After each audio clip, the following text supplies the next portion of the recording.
喂，又見面啦！歡迎返嚟 Lotus New Channel， 我係 Ethan。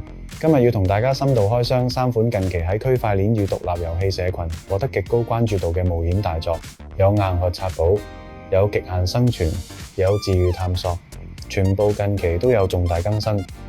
鍾意冒險嘅你，記得睇到尾。首先要睇嘅係開發超過5年、Web 3.0由衷、極具代表性嘅3A 級奇幻 RPG 巨作 The Six Dragons。遊戲設定喺一個叫 Nambrus 嘅龐大世界，擁有256平方公里嘅無縫開放地圖，玩法致敬經典單機 RPG。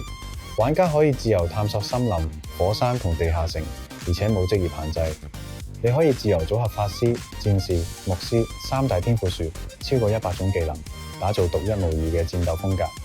遊戲仲有超過300種鍛造配方，所有武器裝備都可以透過 NFT 強化同自由交易。作為 Engine 生態嘅王牌之一， The Six Dragons 正參與2026年貫穿全年嘅 Essence of the Elements 跨遊戲盛典。玩家只要刷副本、打 boss、收集 Essence 元素，就能參與抽取極稀有嘅跨遊戲 NFT 裝備。想喺廣闊奇幻世界享受硬核刷寶，同時累積鏈上資產嘅朋友，呢款已登陸 Steam 同 Epic 嘅神作絕對不能錯過。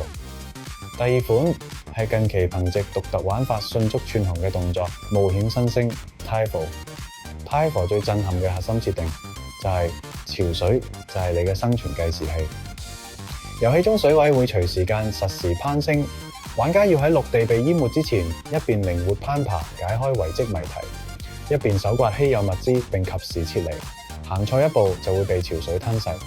Typho 喺2026年7月推出大版本更新，官方帶嚟全新高難度潮汐地圖同水下遺跡副本，進一步深化鏈上博弈機制。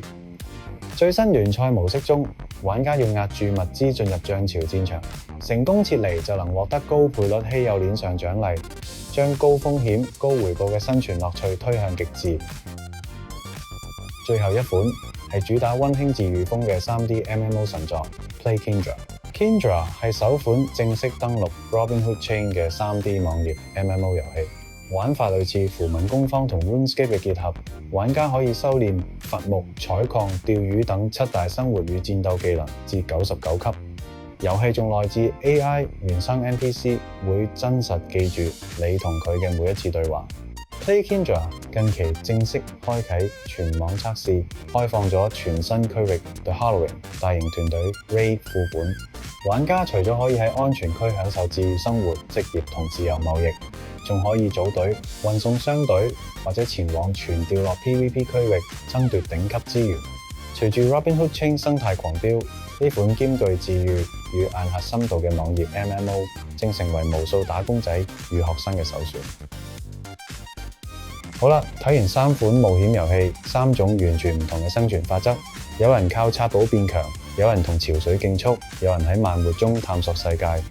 2026年 Web 3冒險遊戲嘅多元化遠超你嘅想象，有興趣就快啲去試玩。鍾意呢條片嘅話，記得 Like、Share 同訂閱。我哋下期再見，拜拜。